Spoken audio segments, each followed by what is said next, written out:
Thank you. I appreciate it. And I'll be brief in my opening statement so we can leave more time for questions. I've submitted a written statement, but I'm not going to use it. I'm just going to talk to you guys for a few minutes. And all right, here we go. Suspend. You know the drill. Off to jail. That's a war crime. That's a 1-year ban from the committee. Anyone who is a persistent violator will be banned for 3 years. So don't know whether the guy falls in that category. Looks like it. I hope after 3 years he'll find a more productive means of employment. Secretary Rubio, we have 2 hearings a week. You know, you seem to have a more robust following than most of our witnesses that come before us. But anyway, there'll be a couple more. So thank you for stopping the clock. But I appreciate it. So. And I know there's a lot of other topics you're going to ask me about, so we can talk about those, including the ones that Senator Shaheen just outlined. But let me just talk about Venezuela in particular. Please. I think we can talk, if you want. I'm sure your questions will be about what happened before and led up to in the operation. I want to focus my comments this morning on what happens now moving forward, because you're going to ask about the going back. And let me just say this. What is our goal going in? We had in our hemisphere a regime operated by an indicted narco-trafficker that became a base of operation for virtually every competitor, adversary, and enemy in the world. It was, for Iran, their primary spot of operation in the Western Hemisphere was Venezuela. For Russia, their primary base of operation in the Western Hemisphere, along Cuba and Nicaragua, was Venezuela.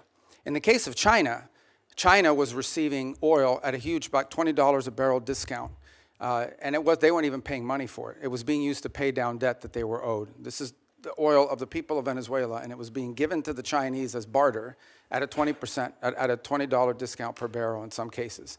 And so you had basically 3 of our primary opponents in the world operating from our hemisphere from that spot. It was also a place where you had a narco-trafficking regime that openly cooperated with the FARC and the ELN and other drug trafficking organizations using their national territory. It was an enormous strategic risk for the United States, not halfway around the world, not in another continent, but in the hemisphere in which we all live. And it was having dramatic impacts on us, but also on Colombia and on the Caribbean basin and all sorts of other places. It was an untenable situation, and it had to be addressed. And it was addressed. And now the question becomes what happens moving forward. As I've described to you in previous settings and in individual conversations, we had 3 objectives here. The final, I'll work it backwards, because the end state here is we want to reach a phase of transition where we are left with a friendly, stable, prosperous Venezuela, and democratic, in which all elements of society are represented, and free and fair elections. By the way, you can have elections. You can have elections all day. But if the opposition has no access to the media, if opposition candidates are routinely dismissed and unable to be on the ballot because the government, those aren't free and fair elections. That's the end state that we want: free, fair, prosperous, and friendly Venezuela. We're not going to get there in 3 weeks. It's going to take some time. And so objective number 1 was stability. In the aftermath of the removal of Maduro, the concern was what happens in Venezuela. Is there civil war? Do the different factions start going at each other? Are 1 million people crossing the border into Colombia? All of that has been avoided. And one of the primary ways that it has been avoided is the ability to establish direct, honest, respectful, but very direct and honest conversations with the people who today control the elements of that nation, meaning the law enforcement, the government apparatus, et cetera. And one of the tools that's available to us is the fact that we have sanctions on oil. There is oil that is sanctioned that cannot move from Venezuela because of our quarantine. And so what we did is we entered into an arrangement with them. And the arrangement is this: on the oil that is sanctioned in quarantine, we will allow you to move it to market. We will allow you to move it to market at market prices, not at the discount China was getting. In return, the funds from that will be deposited into an account that we will have oversight over. And you will spend that money for the benefit of the Venezuelan people. Why was that important? Venezuela was running out of storage capacity. Okay? They were producing oil, they were drilling oil, they had nowhere to put it.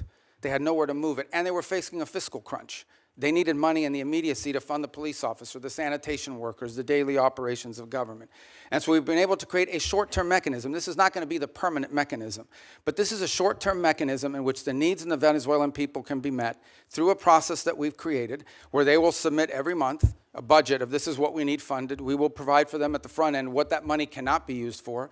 And they've been very cooperative in this regard. In fact, they have pledged to use a substantial amount of those funds to purchase medicine and equipment directly from the United States. As in fact, one of the things they need is diluent, depending how you want to pronounce it. And that basically is the light crude that you need to mix with their heavy crude in order for the oil to be able to be mixed and moved. They used to get 100% of that from Russia. They are now getting 100% of that from the United States.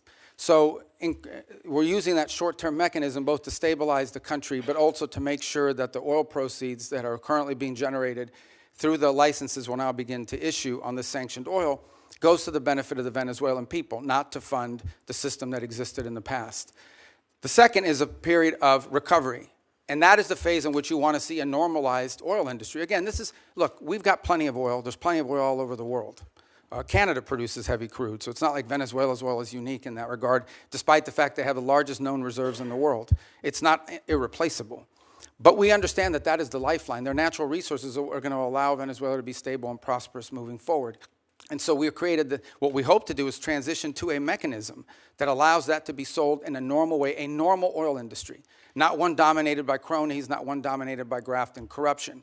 To that end, the authorities there deserve some credit. They have passed a new hydrocarbon law that basically eradicates many of the Chavez-era restrictions on private investment in the oil industry. It probably doesn't go far enough to attract sufficient investment, but it's a big step from where they were 3 weeks ago. So that's a major change. We can address some of the other components, but I'll run out of time. But one of the parts of the transition phase, or the recovery phase, is beginning to create space for different voices inside of Venezuelan politics to have an ability to speak out. Part of that is the release of political prisoners. By some estimates, up to 2,000. They are releasing them. They are releasing them probably slower than I would like them to, but they are releasing them. And in fact, you're starting to see some of the people being released beginning to speak out and participate in political life in the country. We have a long ways to go.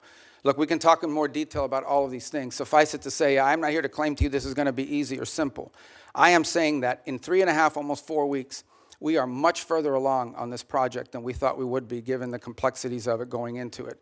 And I recognize that it won't be easy. I mean, look, at the end of the day, we are dealing with people over there that have spent most of their lives living in a gangster paradise. So it's not going to be like from one day to the next, we're going to have this thing turn around overnight. But I think we're making good and decent progress. It is the best plan, and we are certainly better off today in Venezuela than we were 4 weeks ago. And I think and hope and expect that we'll be better off in 3 months, in 6 months, in 9 months than we would have been had Maduro still been there. So thank you.